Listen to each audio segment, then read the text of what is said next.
Oh, hey, it says Hello. live.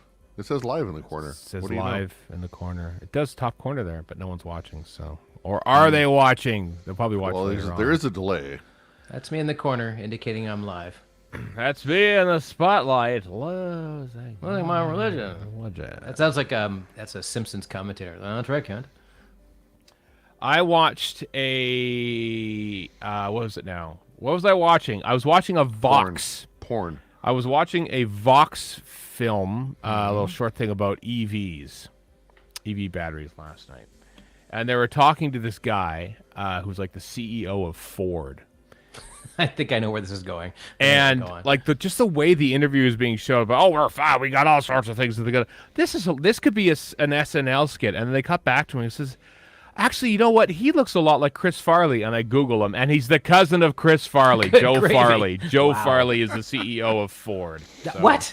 Oh, okay. Yeah. Well, I guess whatever. Serious. So, how live stream? We're Well, just I talking mean, about- what a surprise! A comedian who was on SNL comes from rich people. What Yeah. a shockeroo. I mean, I could be misrepresenting Chris Farley. I don't know. Anyway, I was just thinking this was going to go in a. Would you say there is a labor crisis in America? Yes, I would, Krusty. Which kills me every single time. The last 30 years. That's I know. Are we talking about, every time. reapportionment? Was it classic, Krusty. reapportionment or Who cares? rezoning or reapportionment? I don't remember, but God, it just makes me laugh so hard. It's just so note perfect. Absolutely note perfect. It's like good night and good luck in about 10 seconds. It's beautiful. Oh my God! Yeah, we're a week away from Magna Carta Day. Oh, there we go. Are we talking about redistricting, or are we talking about reapportionment? There it is. Hi everyone. Hi Homer the people. heretic. Hi people. Oh yeah, tell you what. Since we are recording now we can't do this thing. Clapperino. Oh, we do this, Chris. That's not it. Oh, dear God. Chris is an 8-year-old child and discovered screen effects. 3, 2, 1. Chris being an 8-year-old child is hardly news. I'm taller than an 8-year-old child. He has an 8-year-old child on That's his, the only argument you got. I'm taller than one. on his shirt. Yes, that's objectively true. But just think of when you meet an 8-year-old child as tall as you got some real problems on your hands.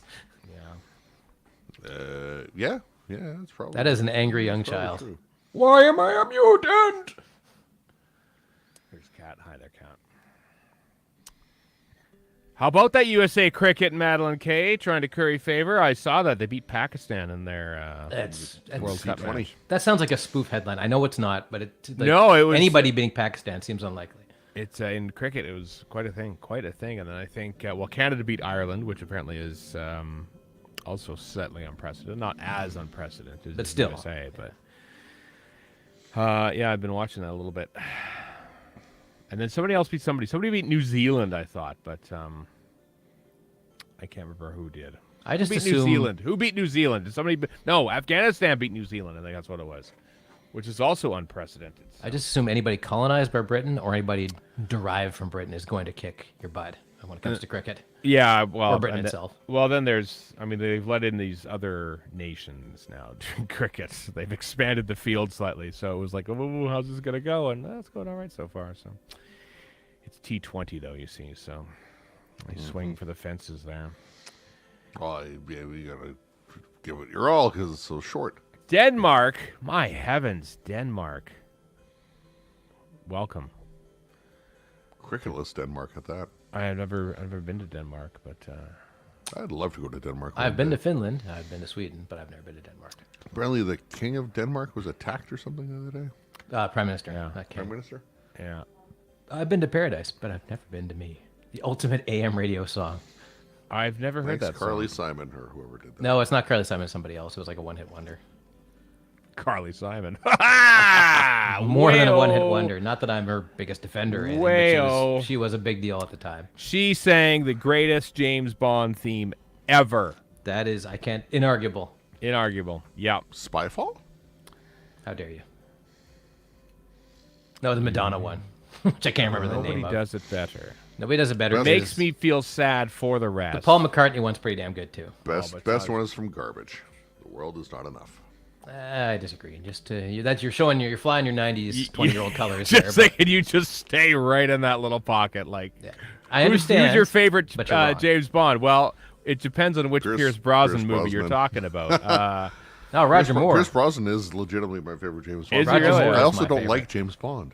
No, that's right. I watched Roger Moore's my favorite. Because that's who I grew up with. He was the guy on TV. Absolute worst is Daniel Craig. Absolute worst. What? Is Daniel Craig. You're full of it.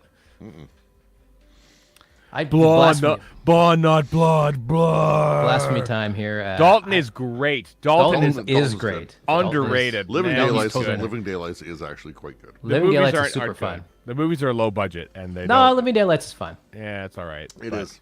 Paul Yeah. Dalton is just superb. He's really is. good. He's really He good. is the And- Chris Eccleston of James Bond, in that he like brings it back down and like. Unpopular opinion, Tom. I never liked Sean Connery as Bond. You know what? I mean, maybe it's the time that he was in. That's part of it. I just never saw the appeal. Like I liked the goofy Roger Moore. That's what I started watching, Yeah. so that's why I like the goofy Roger Moore. I know it's goofy. A lot of it's Well, not good, but some of yeah. it's great. I know it's funny how everything went that way. Is it like, oh, Doctor Who used to be proper, and then it went all good. Basically, Roger Moore is the Graham Williams era of James Bond. Yeah. You know. And here's the it goes thing: all I'm slow. ride or die for Man with the Golden Gun. I know nobody agrees with me, but I love No. Man with the Golden Gun. It's super fun. Mr. Scaramanga, Christopher Plummer, come on, it's awesome. Herbie Villachez tearing things up. The song's not good though. Who cares? So, I wonder what the greatest disparity between the quality of the song and the quality of the movie is. Either way, like bad song, The great Madonna movie, one. I don't remember what movie that is. Sounds like but- somebody's doctoral thesis. or like a Screen Rant article. Oh no, Same thank you. thing. Same Probably thing. that's true. I just republished Well, my it's about Screen it's Rant about, it's article. about as valuable, which tells you something about higher education. It's okay, Stephen. Yeah. It's okay, Stephen. They've got it covered. Oh, All right. disgusting. I haven't But seen. Shirley I haven't Bassey seen in the much chat. from. Good point. From yeah, it's really bad. I don't know. I'm all about the. Let's see here. Which You Only Live Twice is superb. The string section is great. Is that the Robbie Paul McCartney Williams one? ripped it off. Oh yeah. Well, that's John Barry.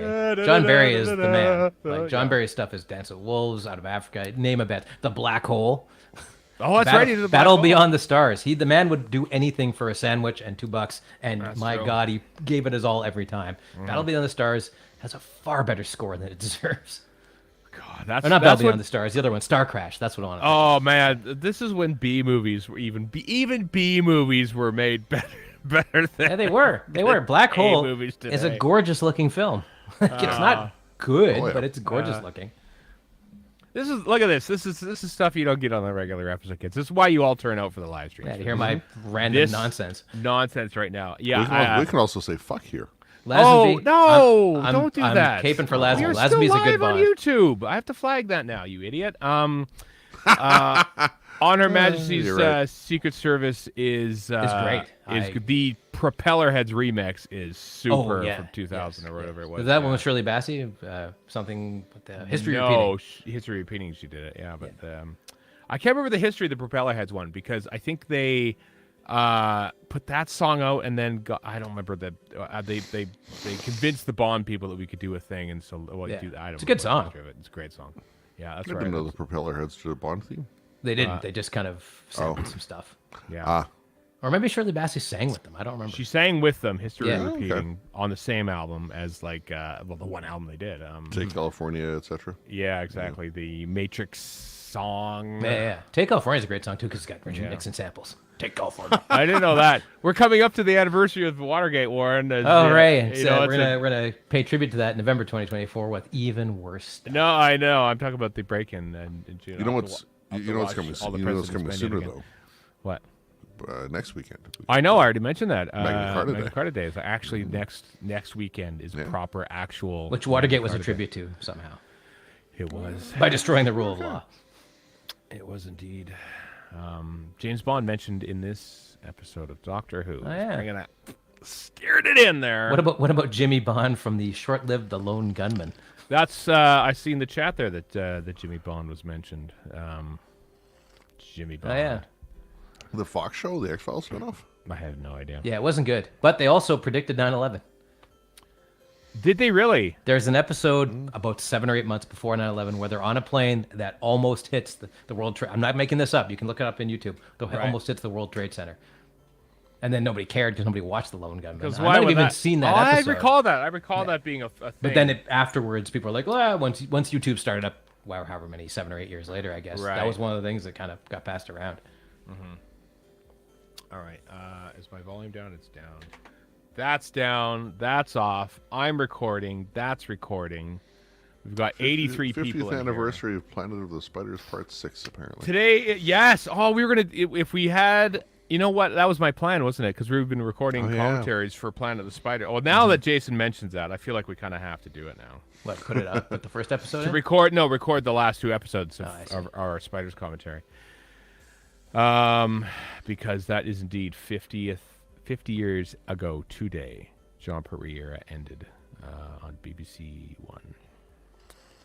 Spoilers for Planet of the Spiders. And the goat appeared for the first time. Tom. John Pertwee as seen in Rogue. How about that? In Rogue. Well, it's kind of his outfit is, yeah. Well, yeah, I mean, also Tom Baker too. The spinning heads. Well, that too. That's true. Yeah. Stephen, you have a question about the clapboards in the... By the way, how does the clapboard... Well, because Neos... that's a great name. Clack? When we... That's like the Welsh double L? Yeah, we recorded on this thing called StreamYard, but then we record all our audio locally because the quality is slightly better. And also, like, even now, I'm looking at my video and like I feel like there's even a slight sync issue in the live video. So in our vast editing suite that we have here. This computer, which is on right now. Which is on right. It would just be on this monitor right here. It syncs it up. So that's why we use it. That's why we use the clapperboard. Bought by Patreon money, by the way. So thank you very much, yes. Patreon supporters, for that. That's a good chance there. I support Patreon because you bought us clapperboards. This here from Amazon came from you. So thank you. Yours is More see-through. importantly, mine has actual writing on it. Mine Warren has accurate. writing on it. 964. That's what we are. We are recording in sequence. We've rarely recorded out of sequence on our interior day sync, multicam, 25 frames a second. 25 which frames. Is balderdash. I don't know how many frames a second this actually is. Yeah, as is proper. So, all right. I we should assume you said StreamYard is 720, capped at 720p, right? Yeah, it's presumably probably 30 frames a second. If you supported us even more on the Patreon, we could afford to bump up to 1080p. Then you could see all this. Oh, glamorous! Yeah, boy, you could see my you can 4K in amazing 4K. You can pay for better resolution. Okay, I guess that could. makes sense. You could. Does anybody care? No. I don't. I certainly don't. Not as much. All right. Unless it's directed by Bryce Dallas Howard. Yeah, I don't have that T-shirt on. You don't have that Edmonton T-shirt Elks on on. today, baby. I'm Elks. supporting my team. Edmonton Elks home opener. I'm gonna bring up because it's kind of pertinent to things in my life right now. The Oilers Stanley Cup begins tonight. Yeah, Steven's panic Go Oil. / elation. I'm just Starts. excited. I have there's no reason to panic yet, so I'm. But talk to How me much in a week. 480p? 480p. I'll give you $1, kids. Go buy yourself a candy. How much for 480p? Can we go SD? I mean, why are we in 240p widescreen? or die. 240i. Why are we in actually. widescreen? Yeah, 100 why are we people even watching this. progressive? Why isn't this interlaced? Can we go back to Real Player, please? I kind of want to. Well, I mean, we'll talk about that because Scream. No, we're going to go back to what was the also Microsoft relevant. one? Not Microsoft. The camera one. The early before Real Player. What the hell was it called? Which Somebody in one, the sorry? chat help me out. Microsoft had a chat thing on video, which was terrible. It didn't Thing on work. Video. Yeah, but it was before Real Player. I can't remember what it's called. Real Player was like the big innovation past it. But for the life of me, Yeah. Microsoft Azure, but that was later. no. 4 or 5 lines. That was way Microsoft later. bought it from somebody else. I don't remember what it was. I think we should make telecine versions of these episodes and put those on. Send How them about out to different telesnap countries. versions? No, I don't know, because we'll give someone can take telesnaps of the telecine versions that we send to different countries. All right. Shall we do this? Shall we do a podcast, everyone? Want to do a podcast? Yep. Okay. Let's do that. Let's If we have to. let's shut off our Not quick background time, music. Rainbow Warrior. I chose slightly different stock music because I thought it sounded like Bridget. 405 lines like Doctor Who is meant to be. Yes, I can't argue with the word you said, Jason Davis. And for what it's worth, we'll show it now, folks, because this is what's going to go out before the episode. Just this is just for you, but this is going to go out on the YouTube version. Here it is. Let me get this straight. A thing that looks like a police box standing in a junkyard. It can move anywhere in time and space.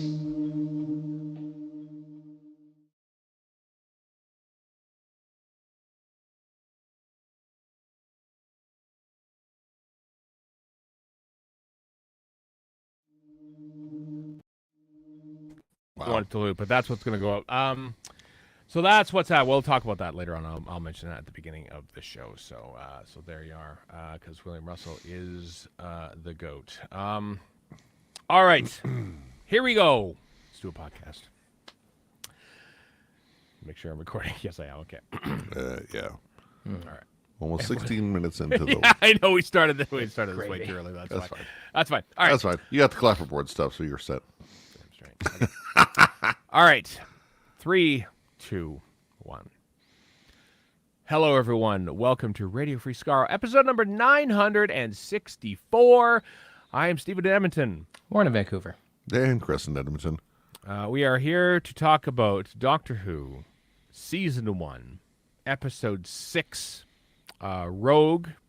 Later on in this episode, we will do a full tribute to the great William Russell, who died this week, aged 99. Of course, he plays Ian Chesterton in the way back in Episode 1, and then recently appeared again in The Power of the Doctor in 2022 at the age of 97 or 96 when they shot it.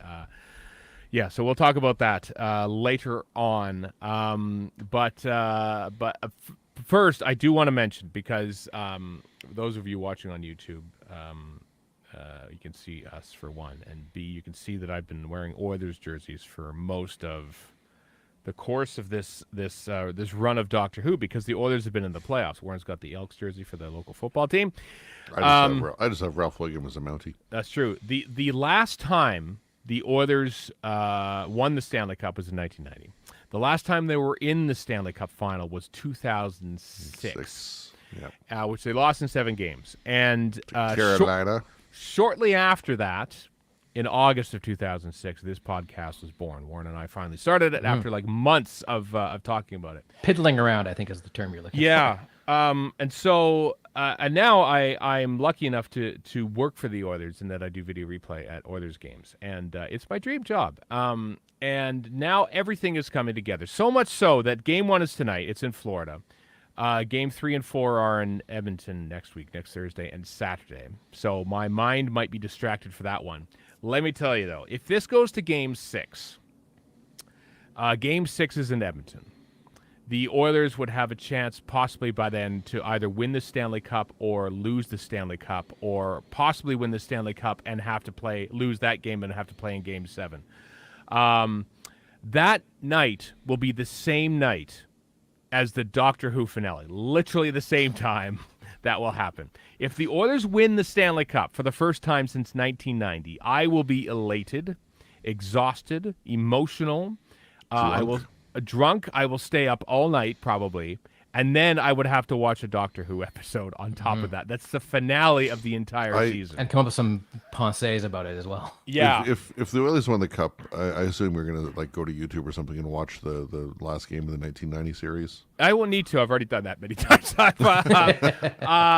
will. So it's. I'm really hoping. Obviously the Oilers win. I'm really hoping that they do it in 5 games or less, because let's say they lose. Let's say they go to Game 6 and lose, and I have to work that, and I have to watch that. Yeah. And then I go, okay, well now I have to suffer this immense depression and try to summon up the courage and energy to watch the finale of Doctor Who, which I would normally be very excited about. So it's going to be very conflicting emotions and attentions for me over the next couple weeks. Just so you know, that's just laying my cards on the table there. Yeah. My opinions for Doctor Who over the next couple weeks will be skewed potentially. As someone who doesn't really care about hockey all that much, although I want to see the Oilers win, everything's going to be just fine over here. Yeah, you're fine. Where we don't care about hockey very much. You're fine anymore. in Vancouver. Yeah. Oilers beat Vancouver on the way to this. So. Yes, they did. So that and because of all the hype and the foo-for-all building up to the course of during this whole week, I've been kind of reveling in it, because we've never really had this before. And so I had to keep telling myself, there's Doctor Who on later today. There's Doctor Who on. That's right. Remind myself there's Doctor Who on. And there was. And we watched it. It was Rogue. Not Rogue One, but Rogue. The character of Rogue. That was it. So we are here to talk about Doctor Who Season 1, Episode 6, Rogue. I think I went to Warren first last week. So, right. Chris, I'm very intrigued to hear your initial impressions of Doctor Who Rogue. Very queer. It's not inaccurate. That is as queer as Doctor Who gets, and why not? Or has gotten. Oh, I'm sure. Yeah. I'm sure. You can get more queer. The New Adventures would like a word. That's true, but a good old-fashioned queer love story on Doctor Who, which is pretty great. I thought, yeah. I wonder if there's any plan or like how overt it was to have this air during June during Pride Month. That's a good question. I have no idea. I mean, Doctor Who is coming. It's going to be airing now in any way. That sounds like a happy circumstance. More Yeah, than it's like anything else. Doctor Who waits until June to be this. I don't think it's waiting for a specific month. No.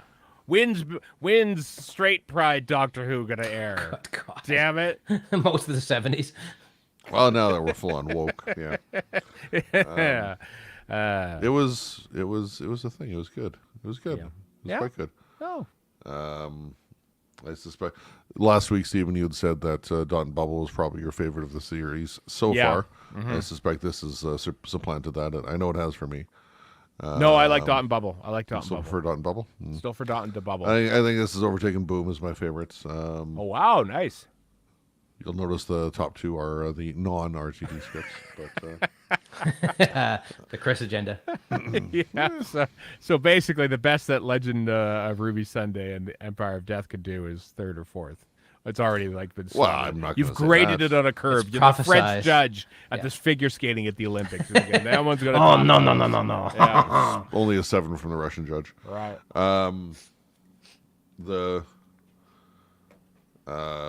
Just Shooty's performance, especially in scenes with Jonathan Groff, was just amazing to watch. Yeah, it was great.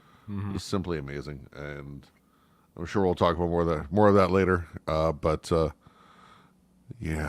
had some problems, not perfect, but very enjoyable. Yeah. Oh, that's good. Well, all right then, Warren. All right. Well, Now that Chris, initial impressions. Don't need to go into details. Just initial thoughts, and we'll get into We'll it. cover detail later. Yep. Yep. my initial thoughts is I pretty much agree with everything Chris said. I don't think it's my favorite. I think it's somewhere in the middle. I didn't mind it. I enjoyed it all right. It was fine. Like, I'm actually underselling it. It's a little better than that. But I saw people losing their minds over it, and I'm just like, what am I missing here? Like, but to be fair, it's a stew of stuff that I generally don't have much interest in. Regency stuff, cosplay, Right. all the rest of it. All this is stuff that's perfectly fine and it was well executed. But I've never seen an episode of Bridgerton because I just don't care about that Right. that whole thing, that whole Regency thing. And that's not to deride it. I'm happy people are happy. But it's just like, yeah, it was okay, I guess. It's well written. It's funny. It's good performances all around. I barely know who Jonathan Groff is. So I'm just not the audience for it, really. Yeah. Like, it's... Yeah. There are friends of ours who are like theater fans and everything, Which else. is It's great, just like but not for me. Jonathan Groff is like, And again, like, so I'm just, it's not that it's in any way bad. I don't think it's Right. bad. I enjoyed it just fine. But it's kind of like sports. It's like, I'm going to watch the Oilers. I'm going to enjoy it if they win. I'm somewhat removed from it. And I'm kind of like that with this. It's like, Regency is fine. It's just not my bag. So right. Nope. I've never seen an episode of Bridgerton. I don't expect I ever will. And I understand people love that kind of stuff. Yep. And there's nothing wrong with that. Right. But it's just like... I'll leave that to Lynn on Verity. Yeah, like I'm trying to think of gush what over. the comparison was. If this was like some sort of David Lean tribute or something, then maybe I'd be like, oh my God, I'd just be pre-programmed to enjoy it, right? I'm just trying to, and I'm just not pre-programmed for this. So, but given that, it was fine. Not until it's in an episode in Powell's books or something. Exactly. That's what we should. And, so Erica, because of course we watched this together. Erica is a fan of Bridgerton, and we have friends also who are fans of Bridgerton who we went to go see, and they specifically watched this episode last night when it dropped because it was going to be Regency and Bridgerton themed, and they adored it. Which, and I pick up on what happens in Bridgerton base because I'm in the room. Osmosis, yeah. We have two TVs in the living room for this reason. Erica can watch Bridgerton. I can do Caio Perico heist on Grand Theft Auto. Now we're talking. Where's my Grand Theft Auto episode, Doctor? Yeah, so like I'm aware of what's going on. I know they have like the incidental music. It's kind of like a jukebox musical that they're playing like popular hits, but as like a chamber quartet piece, which is what they did here. Which again, fine. Yeah, they were blatantly referencing Bridgerton throughout the episode, and so the whole time going, huh? Yeah, I'm like, what are you hitting me for? Like, I what's know, going on here? and I thought, okay, this is great for those fans. I'm not quite getting it as much. I'm enjoying it. And you know what? If out of 888 episodes of Doctor Who, one is sort of directly targeting Bridgerton fans, I'm going, that's great. I am so happy. It's just so I'm not many... the intended audience, which is not a bad thing. No, it's not a bad thing. Doctor Who could be so many different things. Look at over the past 3 weeks. It's been like a Welsh horror, and then Dot and Bubble, where it dealt with racism, and now here we are in Regency. That is what Doctor Who can do. And it was great. I was happy for the people who were happiest about this episode. That's a perfect way to put it for me too.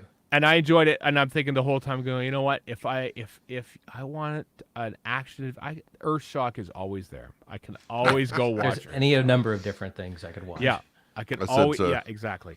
In the scene toward the end when Rogue turns to the Doctor and says, "Can you lose a friend to save the world," or whatever the phrase was. Right. My first thought was, just think of Adric. He said friend. Yeah. There's your distinction. Not annoyance. He couldn't save him. He didn't willingly press the button. Although maybe he did. Maybe he'll never know if he was right. So there's that. Mm-hmm. That's true. About which more later. We'll talk about Adric a little bit later on in this podcast. Yeah, that's a teaser. All right. So yeah, it was great. It was fun. It was a delightful romp. As always, I like now that Doctor Who's on Disney Plus, I often just watch episodes of Doctor Who thinking what a potential new audience firing up Disney Plus on the weekend would think of, what is this crazy show? And it's like, it can do anything. New viewers. This proves Doctor it. Who. They've never done anything quite like this before. Yeah, I don't think. No, not really. No. Yeah. Yeah. I like this recent trend of what happened to Bubble. I'm trying to think what other episodes it sort of happened in, where basically the episode starts and Doctor Who and their companion are already there. They're involved in the adventure or just there having fun. I love that. I've always kind of it's been rare that it's happened. It's one of your criticisms of Colin Baker's era. They just bicker in the TARDIS for 20 minutes while the rest of the story happens. Yeah. They do. And I just feel like this is kind of like Andrew Cartmel actually came in and says, let's dispense with the TARDIS scenes. We're done with those. Let's get the Doctor and the companion involved right away in the story. And that's what they do.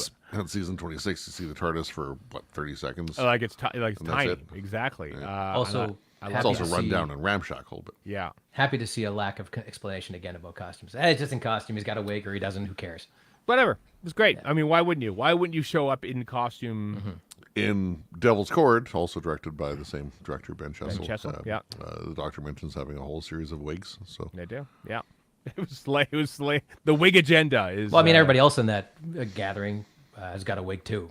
as opposed to the wig men do. agenda, opposed to the wig agenda, WHIG. That's the wigs. Well done. The wigs still a political party? I don't think they are. No. Oh, God, Much like the GOP will soon be, or not. much like the Tories. And if that's the true. election goes away. You heard it here first. Oh yeah. Simpsons predicted it. Oof. So yeah, a delightful romp. Regency stuff will always look good. I always say this to Erica whenever she watches Bridgerton or some Jane Austen thing, and thinking, we never see the poor people in these things. No, we do not. Well, we saw the house. We saw that. the housekeeper. Yeah. So we did see the sure. poor people. Yeah. We always see them being talked down to and get out of here, get back in the shadows. Well, that's troll. because that's probably what happened. Yeah. Which I always kind of I don't know. Maybe that's why I'm not that I'm some egalitarian or something. I need to see all. Well, you should be actually. There's nothing wrong with being egalitarian. I mean, when it comes to my watching drama and stuff. That's what upstairs downstairs is for. I suppose so. I do feel like a lot of people love the romantic ideal of the Regency era and not the actual reality. Well, I mean, you can look at Mad Men, although Mad Men's maybe a bad example because from what my parents have told me, that's pretty much spot on as to what the 60s were like. But yeah, every I mean, we're gonna see if we aren't already. Actually, we are already. Stranger Things idealizes the 80s. I lived through the 80s. It was not anywhere near that cool. Some of it absolutely nails, and some of it gets way off. Yeah, it's definitely a through the looking glass kind of thing, rose tinted glasses thing. Every time I watch something in the Regency. I know it's not quite the same era, but I always want to rewatch Barry Lyndon by Stanley Kubrick. One thing I like about social media is they're trying to do that with the 2000s. And a bunch of people, millennials who lived through the 2000s, are like, no. Right. The 2000s kind of sucked. Let's be honest here.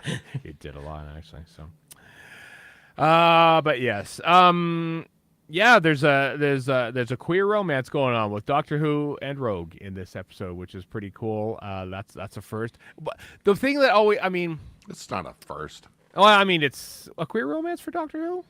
Well, I mean, actually having things happen. Yeah, Yeah, Jodie that's eschewed first. a queer Yeah, that's what romance, I mean. 13. But Jodie, 13 has Jodie- every right to do that. Jodie and Yaz, according to the Independent, as played by Pearl Mackie. Yeah, that was. Is that weird. the Independent or the Independent's AI? Good question. Oh, that's a good question. I bet you AI wrote that. Yeah. Yeah, but I mean, obviously that was it wasn't actual lip on lip action like we got here. Right. I mean, great. It's 2024. Why the hell not? Come on. Absolutely. Absolutely. So Okay. I seem to remember. I can't speak for you two, but myself and I think everybody I was with when watching the TV movie back in 1996, just loathing the kiss between the Doctor and Grace. It Oh, seemed there's out of one. nowhere. I'm sure at the time I was like, I don't know if I like that a lot. And Right. surprise, from my mid-20s, I've learned and grown from there, shockingly enough. I'm Right. like, well, who cares? Like, I could see it now and not care. Like, and also, RTD, to his credit, right when Eccleston started, they got some kisses in there, just like, get this is on the table, shut up, leave Right. us alone. Seemed perfectly fine at the time, which it was. And it was in the 90s, too. We're just dumb. Because the 90s is also a stupid time that gets over nostalgized. We were prudish Doctor Who fans back then. Let's face it. Also, we were kind of like, "Come on, Doctor Who." We were like even in terms of success with women for 26 years, And then you go ahead and kiss a woman. You had to one up me. You show off, There's a little more truth to that than I'm willing to admit. right? But anyway, like How with this, dare I'm like, you? You were my hero, man. You were unsuccessful with women too. Why do you think I watched you? Sexy Paul McGann. Each doctor has, for whatever reason, on screen or off, Right. it had some sort of relationship or lack thereof with the opposite sex or the same sex, honestly. And now this particular doctor is like, yeah, I'm down. Okay, Yeah. sure, whatever. I think what kind of I'm in two minds about this because this episode kind of happens over the course of like a night, Something like that. and like he's basically proposing to them by the hour or two of their meeting. Yeah, but other doctors have done that with companions, not in the same Yeah, way. But it's more or less the same formula of, hey, I just met this person. You want to be my... Osgood is a perfect example for. Yeah, it happens quickly, but also the Doctor's thousands of years old, and so I feel like there's a lot of shorthand that we could just take as they the connection that they had. Basically pushed everything aside. We can skip a few steps ahead here. We've played this game before. We can go right to this is quite exciting and everything. And this doctor in particular says to Rogue, and this is a hint at something more for Rogue. Right. We have to live because they can't, something along those lines. I might be getting the quote not exactly right, but yeah, which the means people who died, yeah. Rogue Time Lord confirmed. But I don't know about that. I have a theory. I have a theory later on about this. Could it be bunnies? It's not bunnies. Okay. No. I saw somebody remark in the chat earlier on how they were glad Rogue isn't like some renegade Time Lord, alt doctor, Right. that we know of. Yeah. That we know of. I think I agree with that. It's a breath of fresh air to have he's just Yeah, a that doesn't bounty strike me as an hunter. RTD We thing to don't do. even know if he's a time traveler. Yeah, good point. I will say I don't know if I buy him as a bounty hunter. I don't know. Well, there's more to him for sure. I don't know what that might be. Yeah, I feel like he turns pretty quickly from his bounty hunter. He doesn't seem the bloodthirsty type. You've got 10 Vexels, and then I'm literally going to obliterate you. Well, if the Book of Bounty Fett in has the taught us Triform. anything, it's that people can change. I And suppose. the Book of Boba Fett has not taught us anything. And then he didn't seem ruthless enough to me to be a bounty hunter, and I feel like maybe that's even a cover or something, and that's I don't know. It feels I don't think his heart was in it, is what I mean to say. But there's the conversation when they discover the Duchess's body. The doctor Right. says to him, like, "Oh, you expected this, or like, Yeah. you're not phased by this kind of thing." So I don't know if I completely agree with you. Really? I don't. Well, I mean, I don't think he didn't. He didn't look bloodthirsty. He didn't look like a You gruff. don't have to be bloodthirsty. not. To be I a guess bounty so you're a hunter. cross He said- stand he is what said- you're saying. He says Yeah. he's in it for the money and nothing else. I suppose. I know he did.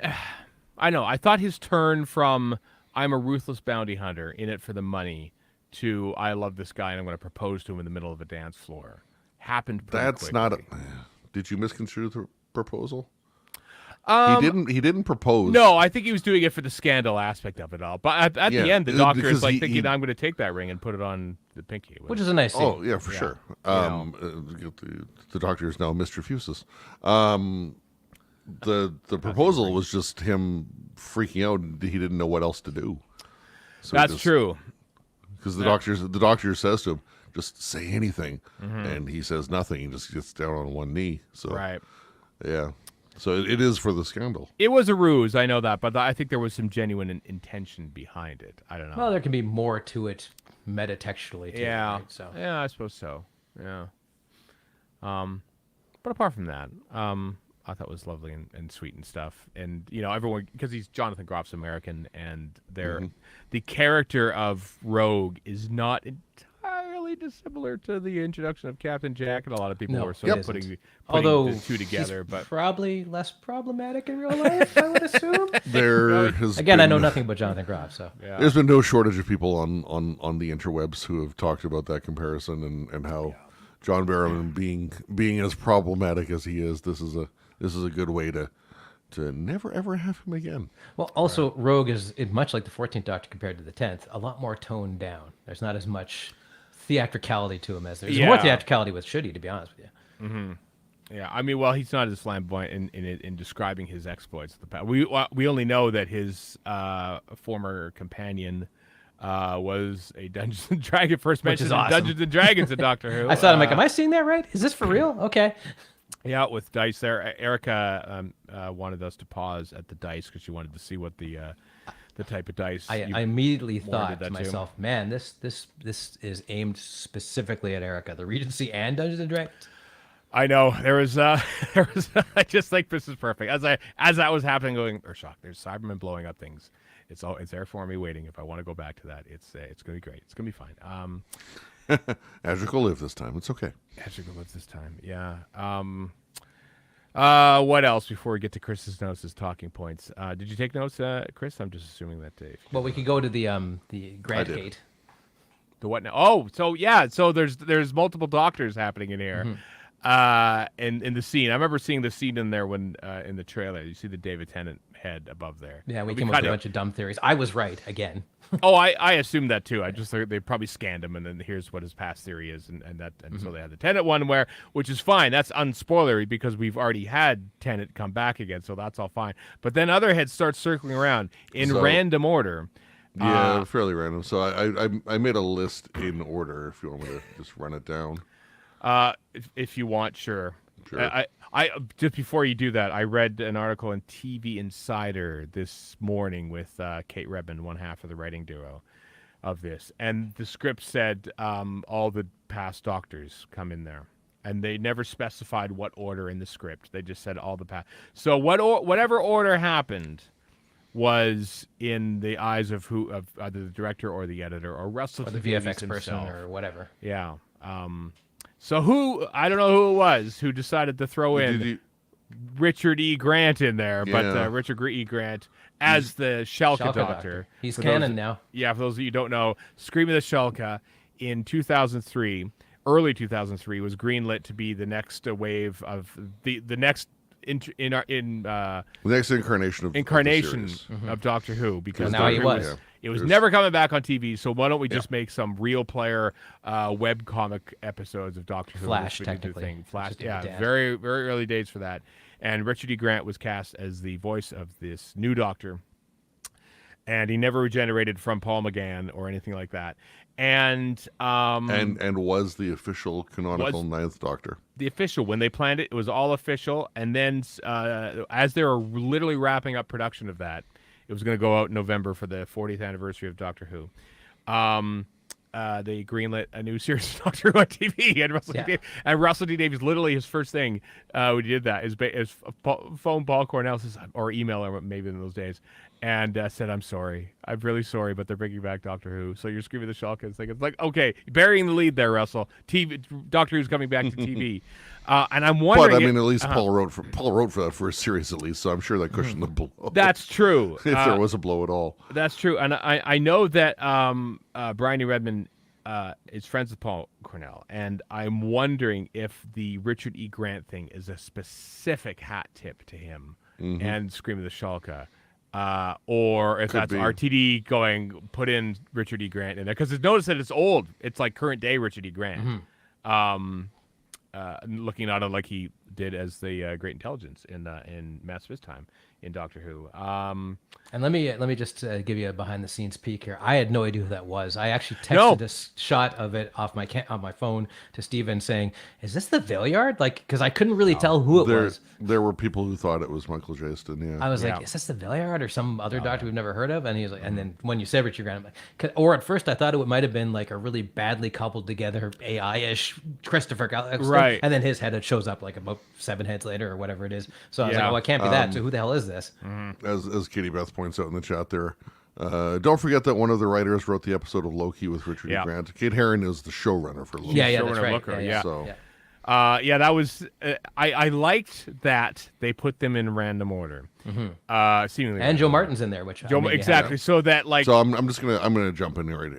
Sure. So David Tennant, Jodie Whittaker, William Hartnell, Richard E. Grant, Tom Baker, John Hurt, Peter Capaldi, Christopher Eccleston, Matt Smith, Joe Martin, David Tennant again, John Pertwee, Colin Baker, Peter Davison, Paul McGann, Patrick Troughton, Sylvester McCoy. Right. They get them all in there. That Smith one looks a little warped too. So Jodie Whittaker's hair looks like she was like in a bad shower. Kind of oblong, yeah. It's just like maybe that's the intended effect. I don't know, but a few of them kind of look distorted, and maybe that's on purpose. But but I do like that John Hurt's in there and Joe Martin's in there. Absolutely. And what I like is that they're out of order, so that like here we're gonna put all these doctors in there. They've all been in Doctor Who at some point. But we're not going to put them in order so that we're not deciding on where they go. So that's up to you. We're just showing you all the faces of Doctor Who, not where they line up. The numbering system, which was already a dog's breakfast, is now probably a cat's breakfast at this point. That's like, true. who knows what's going on or cares? I'm just calling them 15 because it's convenient. Yeah. And another frequently asked question that just popped up in the chat. Who's to say it's not Richard E. Grant's Doctor from The Curse of Fatal Death? Because there's no Joanna Lumley, there's no Jim Broadbent, there's no Rowan Atkinson, yeah. So that's why. Imagine if they threw Hugh Grant in there. Oh boy, that. Well, I was half surprised we didn't see the Morbius doctors. They did that before. I mean, that would have been a nice little mind F. But I mean, Richard E. Grant is enough to confuse. I mean, hell, it confused me, and I've been watching this show my whole life. So. And that scene would have gone on for 12 minutes. Exactly. Yeah. They just sit there tapping their watches, going just like fine, okay, and then there's this face. I don't remember this one. I was that for very briefly. Oh look, there's a Rabana in there for some reason. There, that work on that one there. Head scratchers. Yeah. That's. I mean, you could mess with people's minds so much by just that sort of stuff. That sort of content. That is true. So, yeah. All right, Chris. But I like it. I liked the out of orderness made the Richard E. Grant appearance that much more pronounced. I think. Yeah. Iconic. Versus what we saw in the Next Doctor, for example. Because it goes in order. Yeah. It's you're waiting for it. Whereas now, like you're saying, Warren, I was like, who is that? That might be a bat. I don't remember who. I couldn't tell, but now we moved on now. And only when you sent me the link, it's like, oh, that's Richard E. Grant. And you can make the argument that it kind of looks a little like the Villiard, and that wouldn't be without the realm of possibility. I'm glad they didn't, but they could have if they wanted to. Yeah. Yeah.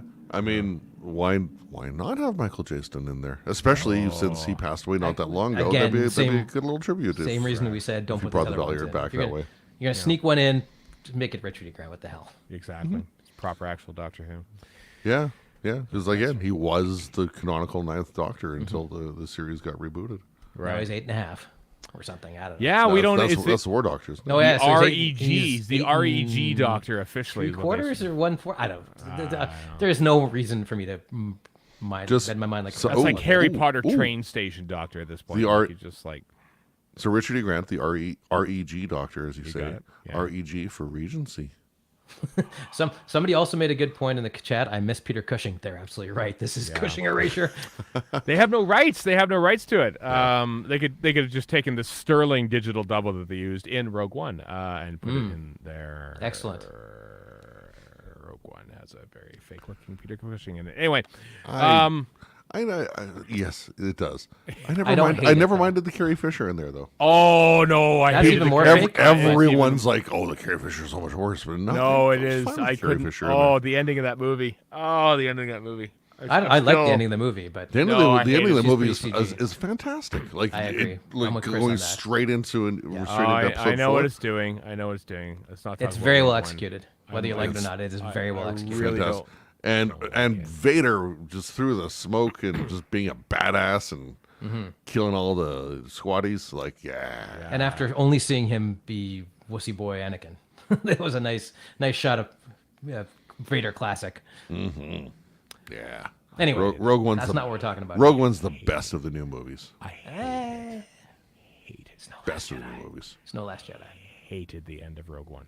Hate it. Well, you hate a lot of things, so let's move on to yeah. proper Rogue. Instead of Rogue One, we'll talk about Rogue. Chris, did you take notes as talking points? What you want?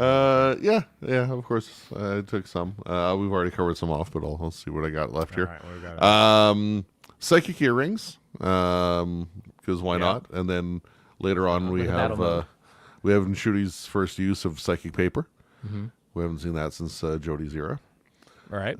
Didn't he use so- it in Church on Ruby Road? I'm pretty sure he did. I'm pretty sure he shows Did I Ruby f- the psychic paper. Oh, Did he? does he Did I use it? forget I've that? forgotten the use of. Pretty. I mean, I could be Tell wrong us in about the that, chat. but- Tell us in yes, the please. chat. Did Yeah. they use it in Yeah. the I Ruby think Road? I thought this was the first use, but it could. I'm not going to say I'm correct. It could be wrong. I mean, Star Beast, sure. Yeah, but that's not then Ncuti. got But one. Yeah. I'm almost positive he used it somewhere in that. 15 first- used it in the club. In the club. Yeah, There we no, go. that's I was right. Yeah, That's okay. right. Again, I was right. Yeah. Damn So, it. yep, in Ruby Road. There you go. Thank you for that. Yeah. And thank you. Don't accidentally invent tarmac. 1902 got away from me. Right.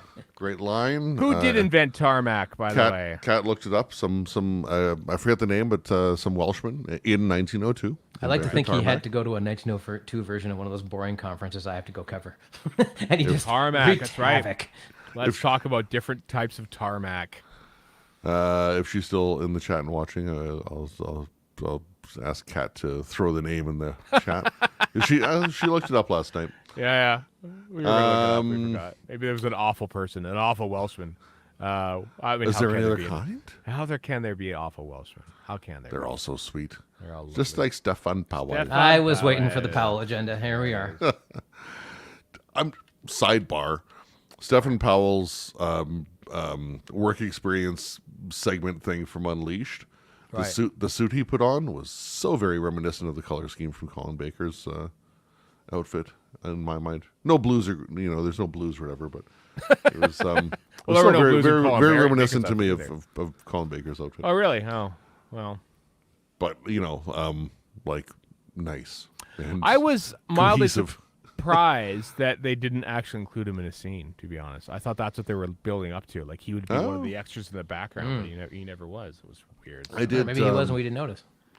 I did No, appreciate. because they would have showed it. They would have showed that. I mean, I did they appreciate. just dressed him up. It's just how you're dressed up. That's it. Okay. Bye. That was it. I did appreciate RTD's take on the costume, and hair and makeup, but the costume department.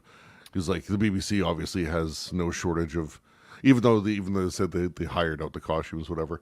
But Right. BBC period dramas and whatnot are always cited for their costumes and whatnot. And he's like, oh, we love them, and they probably hate us because they do such a good job. I know because and they we rely on them so much. Oh, I can. What's her name? Pam Down, is it? I can't remember the costume designer name. But she's doing great work. And the choice of that color of velvet was a specific reference to John Right. Pertwee. John Pertwee. Yeah. Also, that's pretty this is a cool. complete side thing, but I remember watching like during the 60th, somewhere in there was like a Antiques Roadshow thing, and they were showing old stuff and showing just how you got away with the fact that TV wasn't good enough to show off that these buttons weren't anywhere near accurate. And Interesting. You've got to really up your game now because Yeah. TV is more than good enough to show that off. That's true. Yeah, in HD now, 4K. So you could cut corners where you needed to. Yeah, absolutely.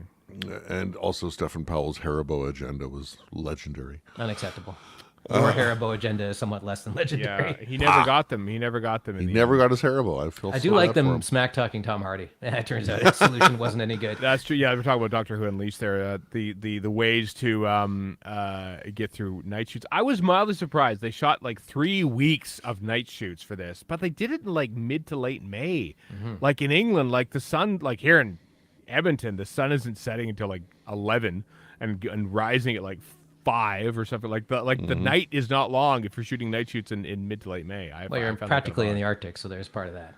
Well, I mean, I'm just saying the number of hours to shoot in the dark was not long. And maybe that was the thing. Maybe if they shot it in like February or January, it's like, hey, guess what, guys? We got a 17-hour night shoot coming up here in Wales. You know, that would have been a long night. Well, that would really explain why that woman's ears got cold, if that were the case. That's true, because it's even cold in mid to late May. So that's what Brits think. But remember midnight shifts, Warren? Remember those days? Yeah, I remember not seeing the sun for a week on end because I would go to bed, wake up, and the sun was already down, and so I just wouldn't see the sun for a week and a half. I'm like, so this is kind of a crappy version of being a vampire. Yeah, this all the downsides, none of the up.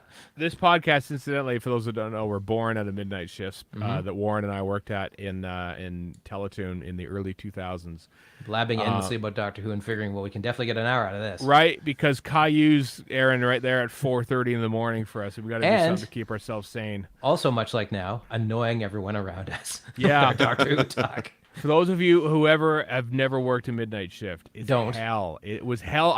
We could do it then because we were young, but now, like, I think I could not. And also, for those of you who have worked in TV, don't. Yeah, I am. Despite what Stefan Powell, the Powell agenda is him selling TV to you as a glamorous occupation. It clearly is not. Yeah, hats off to everyone who works midnight shifts on Doctor I just Who. saw that whole group of people sitting there and we're having a good time, yeah. And I'm like, oh, I was having bad TV flashbacks to a much less glamorous version of the same thing. The bit in the canteen. Yeah, just all the forced jollity was making me go. Oh, I don't know. I feel like I could see like extras. Great, depending what you think of Ricky Gervais. I think it shows extras is hilarious. Just I don't think much of him, but it is a good show. Seeing everyone in the background in period costume, just in the canteen, collapsible tables, eating food off of a paper plate. That's the last time he was tolerable, in my opinion. Ever since then, he's completely intolerable as a human being and character on screen. Yeah, exactly. The supporting artist Wrangler dude remind me of Matt Stone's Dave the Lighting Guy from Orgasmo, for anyone who might be able to surprise, put that reference Orgasmo together. agenda comes up. Yeah, I don't know what Chris, get out of the 90s, I'm begging you. You know, on that, I just want to point out that sometimes all the, what we think is Disney money is like special effects and stuff. I look at this massive tent with a bunch of extras and costumes thinking, there's Disney money too. That people absolutely. Cost money, as every corporation is telling you about. Yeah, was it 74? Yeah, 74. 73 SAs, as they call them, supporting artists. And Doctor Who's always had good makeup, but that was really good makeup. Oh, the bird makeup, you mean? Yeah. That was good. It was fun and whimsical and stuff. Yeah, and as RTD was saying, he likes that each of them is entirely different. They're a family of bird people, but they're not like the same with slight variations. They're all entirely and I also like birds. how this is down to acting too, but I liked how the makeup sort of enhances the personality you already have of the actor itself. You know what I mean? It just kind of fits who they're kind of being. You know what I mean? That bird feels like that person. Yeah, exactly. And part of that is that person is wearing that bird's makeup, but you know what I mean, though. Yeah, I totally know what you mean. Yeah. Except for the one, the blue one with like the really long like mustache and whatever. Right. Yeah, the one. I love that one. That's great. He looks like a Muppet. Yeah, that's what's great about him. He does look like a Muppet, like a lesser Muppet who comes and gets mad at Kermit for some reason. Mm-hmm. Yeah. The owl one or something. So there's that specific Muppet I've got in mind. I think he's blue and he's got like he's bald with like the ring of hair around the back of his head. Talking about Sam. No, not Sam the Eagle. No. Like a person Muppet, such as someone less iconic. The only Trump voter I like, Sam the Eagle. Probably would be. Yeah. Anyway, on your notes, Chris, what else? yes, you got moving along. Susan Twist's appearance, a little bit different this week, as the Duke's late mother, now in painting form. Always watching, always judging. I don't know if that's going to play into her more pronounced role next week, next two stories. We do see it. We do see it in the next time trailer. Yeah. Well, she's very much there. Orchestral version of Bad Guy. So that is very song. Bridgerton. All that Bad Guy. Apparently so, yeah. So, somebody in the chat mentioned that they got the same orchestra that does Bridgerton to do this. Oh, did they really? I know they got the same choreographer. Diamond something or something Diamond. Right. They had the same choreographer. They said, yeah. Yeah. But yeah, I've not seen Bridgerton, but I get the impression, or I've been told explicitly that they'll take like modern pop songs or whatever and have an orchestral, chamber music piece. Without subtitles, I would have never known. I recognized it, and then they did the Lady Gaga song "Poker Face" for the fight scene with the battle mode engaged on the. Also, shout out to Rainbow Warrior 71 who says in all caps, "Sam would never vote for that traitor." Which Right. I mean, I'm willing to say that too. I mean, I agree with the traitor part. Yeah, our friend Katie Beth in the chat says Vitamin String Quartet did the same recordings. So actually, the same they lifted the same music. Then is that what they did? Wow, that's. There's a lot of license. There's the Kylie Minogue song in the scene where the doctor, which was very well used, turning off and on to shame him because he's listening to Kylie Minogue. And Shudi's expressions during that were just priceless. That's really funny. Yeah, it was pretty cool. It was a fun scene in the ship there.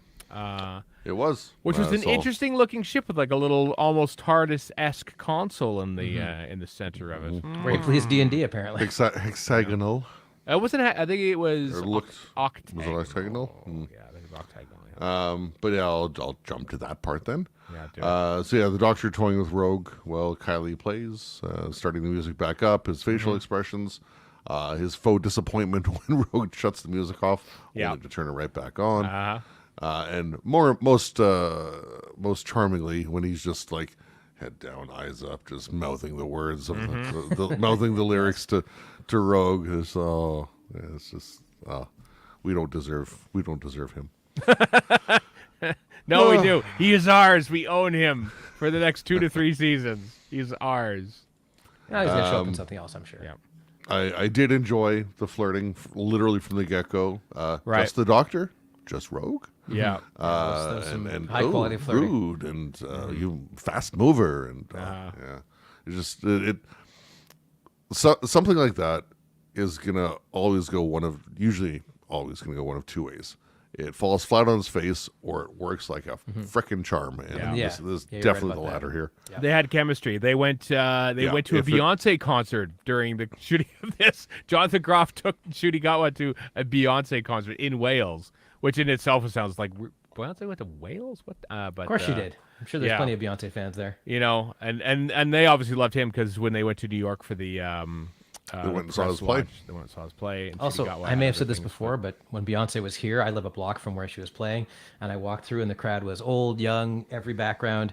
And then I said to myself, Taylor Swift, it's not going to be quite like this. that will be a much more demographically intense crowd. Let's put it that way. Right. Tweens and their moms. Yeah. Actually, I work with a lot of people who've bought and have already gone to European Taylor Swift concert dates. You must work with a lot of rich people, apparently. No, because it's cheaper to go to Europe because they cap resale. The free market was a mistake. they cap resale prices on tickets. So and it's Swifties. I don't care. I don't have anything against her. I don't care. So at least for some people, it's cheaper to like hotel, flight, whatever to Europe to see T-Swizzle versus seeing it in the States or Canada. The only thing I have against T-Swift is just a block that way is going to be unnavigable December for 3 days. Oh, we got to get you out. You got to come here then, Warren. Probably. You'll have to have your parental visit earlier in the month. Maybe so. Edmonton, yeah. Well, she's not coming to Edmonton, that's for sure, despite the impending Stanley Cup.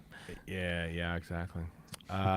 Next on your list of notes there, Chris, you got anything left? Rogue ship looks like a bird. So Rogue ship looks like a bird, and you raise a point because this is my wild theory. So it looks like a ship. Either he stole it from the bird people, the Cholder, It's entirely possible. but he also mentions like paperwork because the boss, the new boss, demands it. This job has so much paperwork since we got that new boss. You Which know what? could not be related. I probably is, but I put who's the boss? I suspect Rogue will return somewhere somehow. Is the boss the one who waits, or otherwise do they have an association with the one who waits or the toy maker? Right. Okay. Well, here is my wild theory. So, by the way, in that same TV Insider, they basically just wrote Rogue and says, "Oh, well, we'll put the thing and maybe find me," but they never intended for Rogue to come back. RTD might now have other ideas, but so They left the door open. yep. Yeah. Rogue working as a bounty hunter for the boss, trying to right wrongs and stuff like this in a ship that's shaped like a bird. My theory, wild, crazy theory, that is Battle of the Planets. Nope. nice. What Sign of if- Force catchment? Rogue is working for the White or the Black Guardian. Oh. What? Oh, both I that like with where you're going with birds this. on their heads. I was very much ready to dismiss whatever you're going to say, and Right? now I'm like, no, I'm down with bringing back the White and Black Guardians.